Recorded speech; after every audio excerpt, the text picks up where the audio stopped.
श्री गणेशाय नमः। श्री सरस्वती नमः। श्री गुरुभ्यो नमः। जगद्गुरु नरेंद्राचार्य महाराज की जय। सद्गुरु काडसिद्धेश्वर महाराज की जय। संत शिरोमणि गजानन महाराज की जय। आद्य जगद्गुरु रामानंदाचार्य महाराज की जय। सिया वल्लभ रामचंद्र की जय। गुरुर्ब्रह्मा गुरुर्विष्णु देवो महेश्वरः गुरुदेव साक्षात् परब्रह्म तस्मै श्री गुरवे नमः।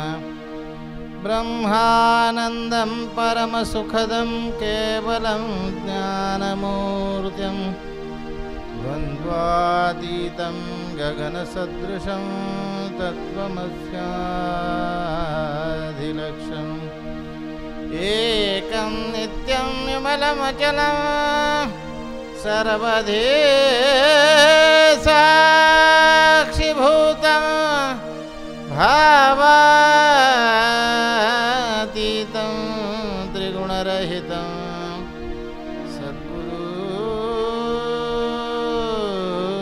तन्नमामि। श्रीमद्दासबोधदशकबन्धरावासमास चौथा शाश्वत ब्रह्मनिरूपण वाचण्यास प्रारंभ करीतो महाराज श्रीराम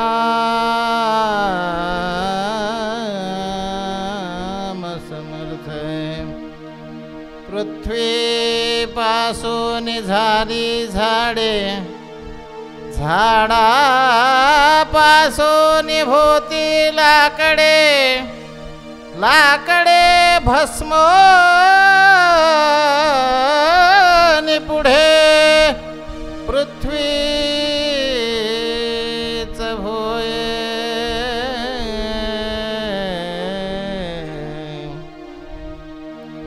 पृथ्वीपासून वेल होते नाना जिनसी फापावती वाळो निकुजो निमागुती पृथ्वीच भोये नाना धान्यांची अन्ने मनुष्य करीते भोजने नाना विष्ठानाना वमने पृथ्वीच होये पदार्थ दाटले अपार किती सांगावा विस्तार पृथ्वी वाचो निथार कोणास आहे श्रीराम पुंडलिक वरदे हरे विठ्ठल श्री ज्ञानदेव तुकाराम पंढरीनाथ महाराज की जय। जगद्गुरु नरेंद्राचार्य महाराज की जय। जगद्गुरु नरेंद्राचार्यजी महाराज यांच्या दिव्यचरण कमलाला वंदन करून आज संत संघाला उपस्थित असणारे बंधू भगिनी या सर्वांना श्री गुरुदेव। भाविको, मागील आठवड्यात जगद्गुरुश्रींच्या अमृतवाणीतून श्रेष्ठ अंतरात्मा आणि या अंतरात्म्याविषयी जगद्गुरुश्रींची असणारी तळमळ आपण ऐकलीत की जगद्गुरुश्रीसुद्धा आपल्या सर्वांसाठी आपण सर्व त्यांची लेकरं आहोत. आपण सर्वच त्या श्रेष्ठ अंतरात्म्यापर्यंत पोचलं पाहिजे अशी एक आंतरिक आईच्या नात्यातून तळमळ जगद्गुरुश्रींनी व्यक्त केली. आणि सुंदर असं माऊलीने अमृतपान आपल्याला दिलं. आजचा दशक 15वा समाज 4 यामध्ये आपण पाहणार आहोत शाश्वत ब्रह्मनिरूपण. समर्थ रामदास स्वामींनी या शाश्वत ब्रह्मनिरूपणामध्ये असं सांगितलं आहे की दृश्य विश्व आहे, हे सगळं दृश्य विश्व आहे हे नाशिवंत आहे. म्हणजे जे जे निर्माण होतं आहे ते नाश पावतं आहे. आणि हे नाश पावल्यानंतर हे पंचमहाभूतापासून विश्व निर्माण झालेलं आहे. हे पंचमहाभूतामध्येच ते विलीन होतं आहे. समर्थ रामदास स्वामी सांगतात की भूतामध्ये भूतच विलीन होतं आहे. म्हणजे ते भूत म्हणजे आपण समजतोय ते नाही. समर्थ रामदास स्वामींना जे भूत म्हणायचं आहे ते पंचमहाभूत आहेत. हे तेजामध्ये तेज मिसळतं आहे, तिथं ते लुप्त होतं आहे. वायूमध्ये वायू लुप्त होतं आहे, अग्नीमध्ये अग्नी होतं आहे, वायू पाण्यामध्ये पाणी आणि पृथ्वीमध्ये पृथ्वी. या समासामध्ये समर्थ रामदास स्वामी पृथ्वीला एक मुख्य असा मध्य धरला आहे. आणि त्यामध्ये समर्थ रामदास स्वामींनी प्रत्येक ओवीमध्ये आता पहिल्याच निरूपणामध्ये सांगतात की लाकडं निर्माण होतात. ती लाकडं निर्माण झाली की वृक्षापासून लाकडं तयार होतात. लाकडं निर्माण झाली की ती जर भस्म झाली तर पुन्हा ती पृथ्वीवरतीच आश्रय घेतात. मनुष्यदेहाचं जरी बघितलं तर मनुष्यदेह हा पंचमहाभूतांनी बनलेला आहे. आणि ज्या वेळेला त्याचा लय होतो किंवा हा देह ज्या वेळेला आपण या ठेवतो भूमीवरती त्यावेळे कोणत्याही धर्माच्या माध्यमातून त्याचं ते संस्कार असू द्यात, आपल्या हिंदू धर्माचे अग्निसंस्कार असू द्यात किंवा इतर मुस्लिम समाजाचं ते त्यांचं दफनाचं असू द्या, कोणत्याही माध्यमातून जरी बघितलं तर तो मातीमध्ये मिसळतो आहे. म्हणजे समर्थ रामदास स्वामींना सांगायचं आहे की हे जे विश्व आकार आलेलं आहे ह्या आकार आलेल्या विश्वाच्या प्रत्येक त्या जीवाचा प्रत्येक त्या वस्तूचा शेवटी पृथ्वीपाशीच होतं आहे. म्हणजे त्याला तिथं यावंच लागतं आहे. न्यूटननं जसं गुरुत्वाकर्षणामध्ये सांगितलं की सगळ्यांना जे जे हवेत फेकलं जातं आहे ते पुन्हा पृथ्वीवरती येतं आहे. अगदी त्याच पद्धतीनं समर्थ रामदास स्वामींना सांगायचं आहे की हे शाश्वत असू द्या किंवा अशाश्वत असू द्या त्या सर्वांना मातीमध्ये बसू आहे. समर्थ रामदास स्वामी याही पुढे सांगतात सोनं जरी मातीत पुरलं आणि बरीच वर्ष जर त्याच्याकडे लक्ष गेलं नाही तर ते मातीमोल होतं, पण सोनं मातीतच सापडतं. किती सुंदर विवेचन केले. आणि हे सांगत असताना शाश्वत परब्रह्म आहे, ह्या शाश्वत परब्रह्माच्या निरूपणाकडे जात असताना समर्थ रामदास स्वामी पुढे सांगतात की ह्या मनाचा जो गोंधळ आहे हा गोंधळ कधी शांत होईल की ज्या वेळेला मायेचं निरसन इथं होईल. आणि मायेचं निरसन झालं की माया जिथं थांबते तिथून खरं परब्रह्माला सुरुवात होते. आणि मग इथं 2 सिद्धांत पक्ष मांडलेत. एक पक्ष असा म्हणतोय की तो पक्ष असा सांगतोय की ही सृष्टीची निर्मिती आहे ही सत्य आहे आणि ही सत्य ही अशीच राहटगाडगा सतत चालू आहे. आणि सिद्धांत पक्ष आहे तो साधू संतांच्या माध्यमातून व्यक्त होतोय. त्या सिद्धांत पक्षामध्ये असं व्यक्त केलं जातं आहे की ही सगळी सृष्टी आहे ही निव्वळ फक्त माया आहे, हे निर्माण होतं ही सुद्धा भ्रम आहे. आणि म्हणून म्हटलं जातं सारा होय ब्रह्म, जगद्गुरुश्री आपल्या अभंगात म्हणतात सारा होय ब्रह्म जगशून्यमय जगशून्यमय. आणि म्हणून हे सगळं जे ह्याच्या जे पुढं जाईल ह्या दोन्ही पक्षाचा जिथं विराम होईल आणि त्याच्यानंतर जे शिल्लक राहतंय ते शाश्वत परब्रह्म होतं आहे. आणि ह्या शाश्वत परब्रह्माची या समासामध्ये समर्थ रामदास स्वामींनी आपल्याला ओळख करून दिलेली आहे. जगद्गुरुश्रींनी मागच्या निरूपणामध्ये जे आपल्याला सांगितलं की श्रेष्ठ आत्मा होईल, पण हा श्रेष्ठ आत्मा ज्या वेळेला विश्वमान्य होईल त्यावेळेला तो शाश्वत परब्रह्म होईल. अनेक साधू संतांच्या बाबतीत हा शाश्वत परब्रह्माचा आपल्याला अनुभूती येते. जगद्गुरुश्रींच्या सानिध्यात आल्यानंतर सुद्धा आपल्याला टप्प्याटप्प्यानं साधनेत जशी वाढ होईल, जगद्गुरुश्रींचा सहवास मिळेल, जगद्गुरुश्रींचं मार्गदर्शन मिळाल्यानंतर आपल्याला सुद्धा प्रपंच करत असताना कधी कधी का होईना पण अशी जाणीव होती की खरोखर देह आपला नाही का तर तो परमात्म्याचा आहे. नुसतं आपण त्याचा मालक आहे. त्यातला असणारा जो आत्मा आहे त्या आत्म्याची आपण ओळख करून घेतली पाहिजे. आणि साधू संत यासाठीच पृथ्वीवरती अवतार घेतले असतात. भगवान श्रीकृष्णांनी सुद्धा हेच सांगितले. अनेक साधू संत सांगतात, ज्ञानेश्वर माऊली सांगतात, तुकाराम महाराज सांगतात, एकनाथ महाराजांनी सांगतात. आणि ह्या परब्रह्माची शाश्वत जाणीव आपल्याला व्हायची असेल तर आपल्याला साधू संतांच्या सानिध्यात झाला पाहिजे. कारण परब्रह्म त्यांनी ओळखलेलं असतं. जगद्गुरुश्रींनी सुद्धा सांगतात की त्यागुणी लक्षणे संत संग धरा, निष्काम से प्रेमे सद्गुरुशी, सद्गुरु करावा सर्वस्व अर्पून, मी कोण सवाल पुसा त्याशी, सवालाचा जबाब तू ब्रह्म असशी. सद्गुरू वचने पूर्ण व्हावे. सद्गुरूच्या वचनाशिवाय ते पूर्ण ब्रह्म तुम्ही आहात, शाश्वत ब्रह्मात हे पटणार नाही. आणि हे ब्रह्म आपल्याला जाणून देण्यासाठी आपल्याला अनेक साधू संतांच्या अनुभूती सांगता येतील. शांतीब्रह्म एकनाथ महाराजांचं एक यामधलं एक दृष्टांत मी सांगू इच्छितो. एक दिवस असं होतं की एकनाथ महाराज तसे अतिशय गर्भश्रीमंत असतात आणि एकनाथ महाराजांच्या घरी एकदा काही चोर म्हणतात की एकनाथ महाराजांच्या घरी चोरी केल्यानंतर जास्त प्रॉब्लेम काही येणार नाही, शांतीब्रह्म आहेत आणि समजा आपण चुकून सापडलो तर शिक्षाही होणार नाही. आणि म्हणून चोर हुशारच असतात आणि म्हणून ते तिथं एकनाथ महाराजांच्या घरी चोरी करायला जातात. यथा अवकाश चोरी करतात, पण महाराजांच्या घरी जे पहारेकरी असतात ते बरोबर चोरांना पकडतात. संध्याकाळची वेळ असते, त्यांना तसेच डांबून ठेवतात. पहाटे एकनाथ महाराजांची स्नान संध्या आटपल्यानंतर निवेदन द्यायला जातात आणि सांगतात, महाराज आपल्या वाड्यामध्ये रात्री चोर आले आणि त्यांनी चोरी केली. आणि मग एकनाथ महाराजांनी त्यांना लगेच आदेश दिला, अरे जा जा लवकर त्यांना नाहू माकू घाला. सगळे आश्चर्य झालं, चोर आहे ती.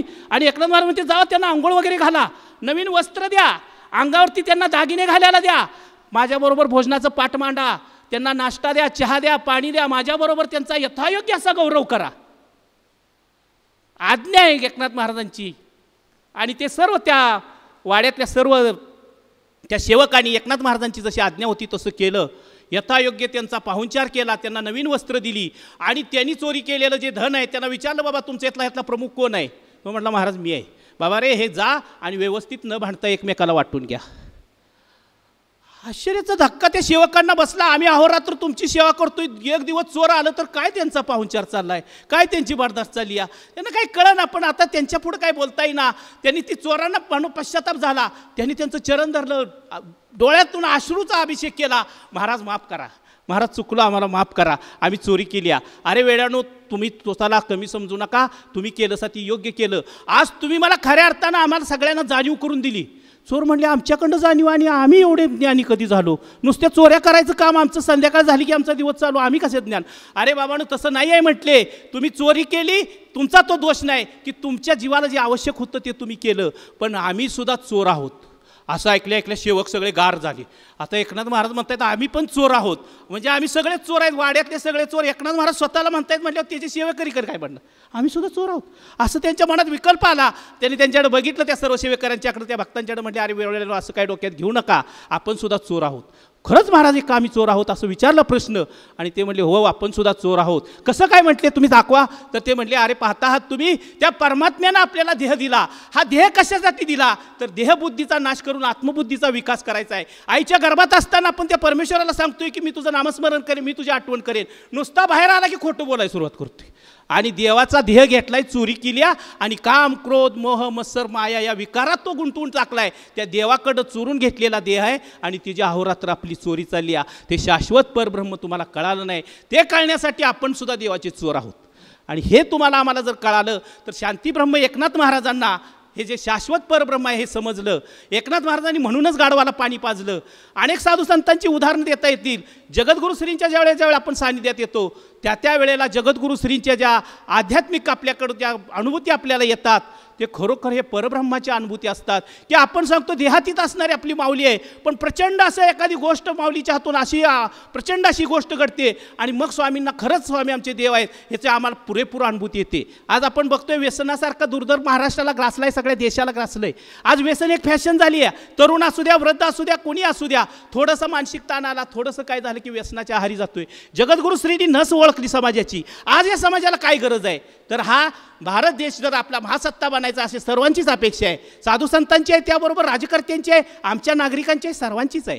पण हा महासत्ता बनायचा असेल तर इथले आधी विकार कमी झाले पाहिजेत. आणि हे पहिले विकार कमी करायचे असतील तर आमचा देश पहिल्यांदा व्यसनमुक्त झाला पाहिजे. ज्या देशातील युवकांची संख्या जास्त आहे आणि ज्या देशातील युवक व्यसनमुक्त असतील ती महासत्ता होणार आहे. आणि नॉस्ट्राडमच्या भविष्यवाणीनुसार तंतोतंत बऱ्याच गोष्टी जगद्गुरु श्रींना आपल्या जुळतायत. आज अध्यात्माचा हा जो धर्मदंड जगद्गुरु श्री हातात घेऊन अहोरात्र या परिणामासाठी झटतायत, व्यसनमुक्ती करतायत, त्या लोकांना त्या व्यसनाचे दुष्परिणाम सांगतायत, गंडेदोरे काय देत नाहीत त्यांना, नुसतं व्यसनाचे दुष्परिणाम सांगतायत, आशीर्वाद देत आहेत आणि सांगतायत उद्यापासून दारूपासून मुक्त हो, मी तुझ्या पाठीशी आहे. मला सांगायला आनंद वाटतो, आत्तापर्यंत जवळजवळ 5 लाख भाविकांची दारूसारख्या व्यसनातून मुक्तता झाली.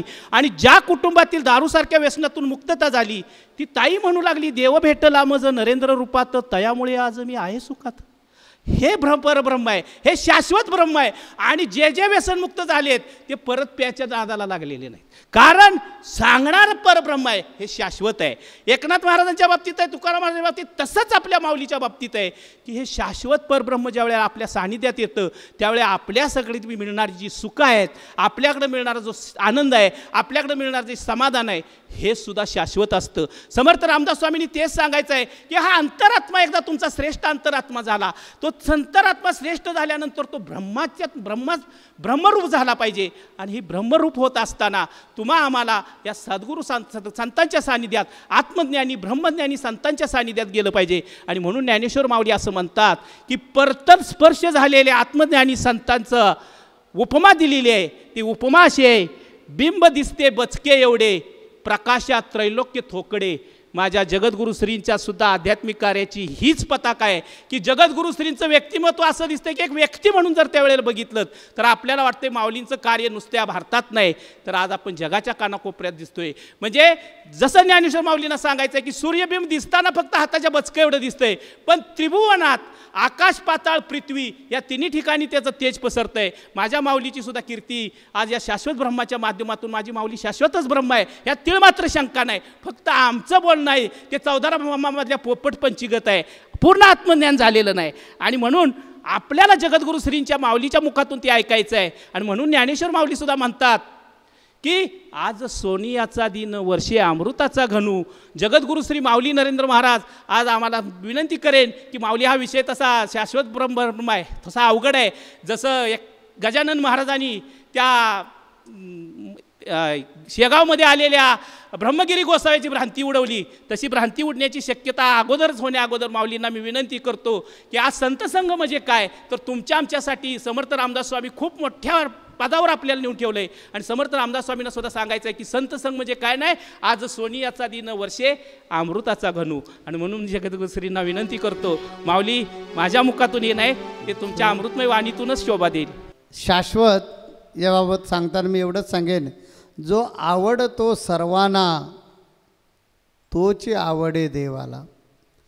दीन भुकेला दिसता कोणी, घास मुकीचा मुकी घालुनी.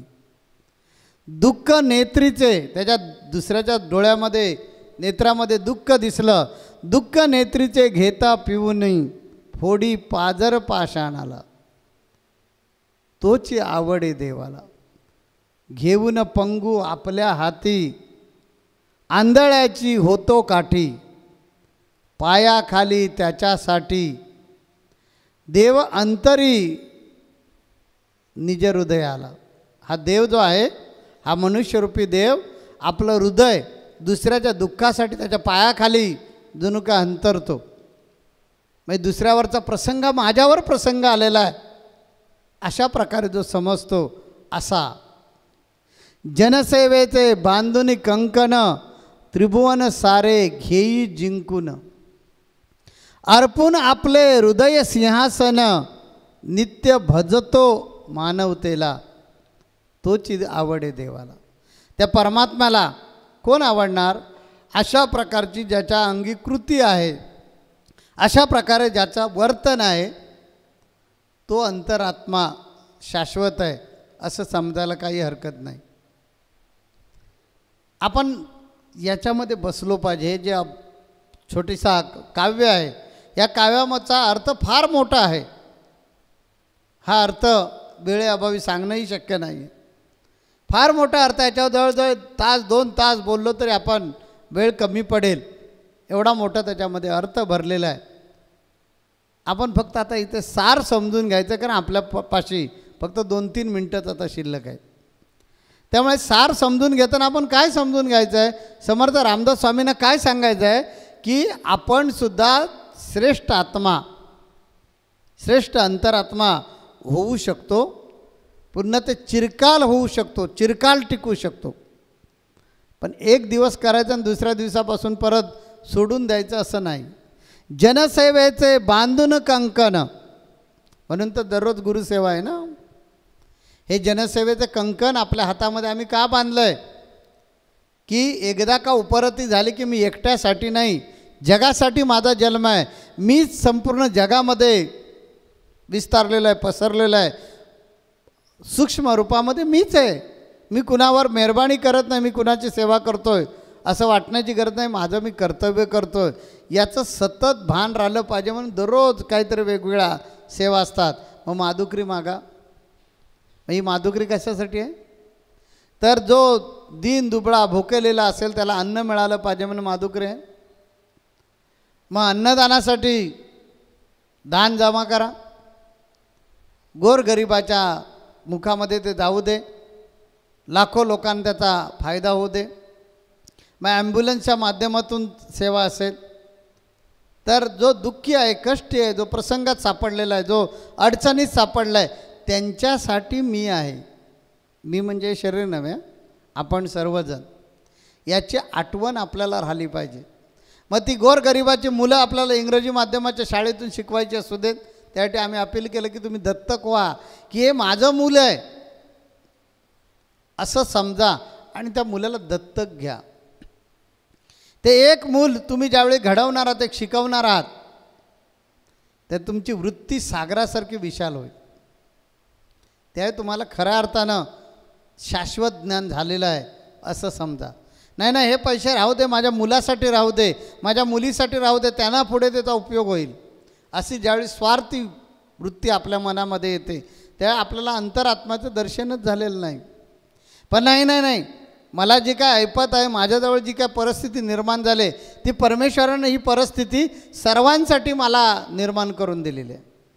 माझं कर्तव्य आहे की फुल नाही फुलाची पाकळी खर्च करून मला समाजाचं काहीतरी करणं, समाजाचं मी देणं लागतो, समाजासाठी माझा जन्म आहे. अशा प्रकारचं ज्यावेळी आपल्याला ज्ञान प्राप्त होईल आणि ते चिरकाल टिकेल. नाही तर एकदा दिलं माझं नाव लिहा, माझ्या नावाचा मोठा बोर्ड पाहिजे, 8 इंची फॉन्टमध्ये लिहा, तर त्याचा काही नाही उपयोग. मागे प्रवचनामध्ये मी सांगितलं आहे. तर हे माझं कर्तव्य आहे, हे आद्य कर्तव्य समजून मी केलं पाहिजे. जनसेवेचे कंकण आपण हातामध्ये बांधलं पाहिजे आणि समाजाची वेगळ्या माध्यमातून सेवा केली पाहिजे. मला ठाऊक आहे की आपलं कार्यक्षेत्र फार चिमुकलं आहे. काही जणांचं तर कार्यक्षेत्र घर आणि घराचा परिसर, ह्याच्या पलीकडे त्याचं क्षेत्रच नाही. काही जणांचं गावाच्या पलीकडे क्षेत्र नाही. मग अशा सर्वांना संप्रदायाच्या नावाखाली एक मोठ बांधलेले आहे आणि या संप्रदायाच्या माध्यमातून जगाचं कल्याण कसं होईल, जगाची सेवा कशी होईल, ईश्वरी सेवा कशी होईल. मागे नेपाळमध्ये भूकंप आला, आपण हात सोडत बसलो नाही, तिथून मदत पाठवली आपण नेपाळला. या नेपाळवासीयसुद्धा आपलेच आहेत. त्यांच्यावर प्रसंग आला, उद्या आपल्यावर प्रसंग आला असता तर आपण आणि ते भिन्न नाही. आणि म्हणून संप्रदायाची मदत गेली नेपाळला, पण कुठे पेपरला नाव आलं का बघा. नावासाठी कधीच नाही करायचं आहे, लक्षात घ्या. आपण प्रतिष्ठेसाठी करायचं नाही. नको प्रतिष्ठा, नको चार मुक्ती, नको नको देवा वैकुंठा मासे. आम्ही जे जे काय करणार ते प्रतिष्ठेसाठी करणार नाही, मानासाठी करणार नाही. मान सन्मानाची नको मज हवं, अशा प्रकारचं कर्तव्य करत राहणं हे तुमचं आणि माझं काम आहे. त्याच वेळी समजायचं की आपण खऱ्या अर्थानं अंतरात्मे होऊ. आपल्या अंतरामध्ये, आपल्या हृदयामध्ये जो आत्मा आहे, मी शरीर नाही तर मी आत्मा आहे. ह्या आत्म्याचं कामच आहे सगळ्या जगावर प्रेम करणं. जगी जास कोणी नाही त्यास देव आहे. आपण देव आहोत ना. मग आपण जर देव आहोत तर आपली जबाबदारी आहे. जगी जास कोणी नाही त्यास देव आहे, निराधार आबाळाचा तोच भारस आहे. हे निराधार जे आबाळ आहे त्याला कुणी खालून टेकू दिलेलं नाही, पण त्याचा सगळा भार त्या परमात्म्यानं तोललेला आहे. बाळ सोडून जे दिदले कुंतीने जळात, कर्णाला सोडला होता ना. बाळ सोडून जे दिदले कुंतीने जळात, परी राधिकेच्या घरी ते वाढले सुखात. कर्णराज म्हणून त्याचे नाव अमर आहे. कुंतीनं सोडलं पण देवानं नव्हतं सोडलं. देवानं त्याचा प्रतिपाल केला. देवानं प्रतिपाल केला म्हणून तर कर्णराज जिवंत राहिले. भक्त बाळ प्रल्हादाला छळीले पित्याने, परंतु नरसिंह रूपे त्याला रक्षिले प्रभूने. आपण जर देव होणार असू, आपल्याला देव व्हायचं असेल तर अशा प्रकारचं कर्तव्य, अशा प्रकारची सेवा, अशा प्रकारचं काम आपण केलं पाहिजे. समाजासाठी आपण जगलो पाहिजे. त्यावेळी खऱ्या अर्थानं हे आपल्याला अपरोक्ष ज्ञान होईल. हे अपरोक्ष ज्ञान शिकण्यासाठी हा संत संघ आहे. मी मागे 2-3 प्रवचनापूर्वी बोललो होतो, संत संघ म्हणजे माणसाला माणूस म्हणून घडवण्याची कार्यशाळा आहे. त्या कार्यशाळेचं टायमिंग नेहमी लक्षात ठेवायचं. दर रविवारी सकाळी 9 वाजता आपली शाळा भरते. त्या शाळेमध्ये आपण यायचं आहे, कारण इथे तुमचे गुरु तुम्हाला शिकवत असतात, सांगत असतात, वेगळ्या प्रकारची उदाहरणं देऊन सांगत असतात. जे कठीण आहे ते सोपं करून सांगतात. म्हणून या शाळेला कधी दांडी मारायची नाही. तर पुढचा वर्ग आपला परत कधी सुरू होतो आहे? पुढच्या रविवारी. किती वाजता? सकाळी 9 वाजता. तर सगळ्यांनी वेळेवर परत सकाळी 9 वाजता हजर राहायचं आहे. म्हणून आता मी तुम्हाला सर्वांना सुट्टी देतो आहे आणि इथे मी सुद्धा थांबतो आहे. जगद्गुरु नरेंद्राचार्य महाराज की जय. सद्गुरु काळसिद्धेश्वर महाराज की जय. संत शिरोमणी गजानन महाराज की जय. आद्य जगद्गुरु रामानंदाचार्य महाराज की जय. सियावल्लभ रामचंद्र की जय.